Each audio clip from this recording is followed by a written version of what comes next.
Well, of course, Gavin Williamson was one of five former chief whips at the top table around Rishi Sunak's team there. And the reason why that is because he does lack this kind of political touch in him. He needs some of the so-called dark arts, Phil Nest, and I'm sure you can tell me more about. I should be interviewing you about what they might be. You might have had them imposed on you when you were working in Parliament. But the concern is going to be that allowing him to go creates this maybe a problematic presence on the backbenches, someone who may not wish Rishi Sunak well. The way he was dispensed with at Prime Minister's questions on Wednesday, saying that he had to go, raised questions about Sunak. Why didn't Sunak fire him? If he had to resign, why not fire the guy who had to resign? Why not show you have got a working majority of 70 Tory MPs in Parliament? That's enough to get all sorts of legislation through.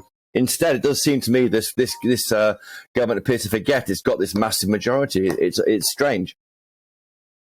It's not just a Westminster bubble story, though, that's very exciting to us in Parliament and Westminster journalists and all the rest of it. But actually, for the public at large, I mean, do they really care whether Gavin Williamson's resigned or not and all the rest of it?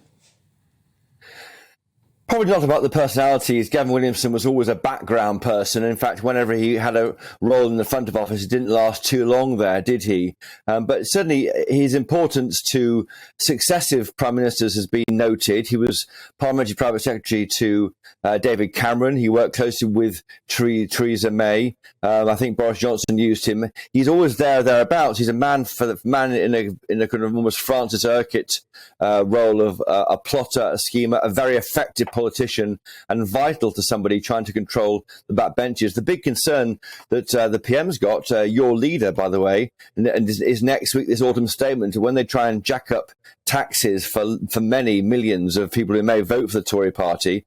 How do you square that? How do you get that through Parliament? There were concerns that some of the measures may not even get through and could bring the government down, I've been told. And that's why someone like Williamson, who knows his way around Westminster, is really good at this kind of deal politics, sorting things out, is so important. But Phil, you're right. Take a step back. Doesn't really matter. Well, it does matter. It shows that the kind of repeated resignations, the chaos which we thought had ended 2.5 weeks ago when Sunak became Prime Minister, hasn't really gone away. You have got resignations, you have got a lack of discipline, you have got an apparent weakness at the top of number 10 Downing Street, and that's why the hope now for the government is no more resignations for Christmas. I'd also say there is a right way to get rid of people. You could say, like, Tony Blair was quick to get rid of people, and that was positive. But then there's the other side, and you think, were you too quick, that your judgment came too quick? He was there to do a job for you, and actually you've succumbed to the opposition. Well, Esther, I agree with that. I mean, I don't think he had to go. I think he could have been kept on. If you look at the detail, there were those ill-advised WhatsApp messages when he was a backbencher to his chief whip, Wendy Morton, which he apologised for. They were said in the heat of the moment, and they were known about by Rishi Sunak when he appointed him. That's Gavin Williamson. I think that was dealt with. The later stuff were claims 4 years ago. He made some form of comment to a special advisor or a staff member, which he denied saying or didn't remember them. There was an investigation going on. It was a he said, she said from 4 years ago. So I don't know really why Gavin Williamson had to go at all. I mean, and that's why I was so surprised to hear Rishi Sunak say he was glad he went, when I would argue there's no need for Williamson to go, because, you know, when you sign up someone like Gavin Williamson, you're signing up somebody who treats politics like a contact sport.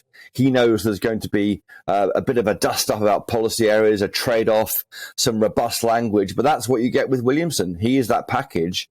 Every party has someone like Williamson. The Tories have now lost him from their top table, and they might regret that.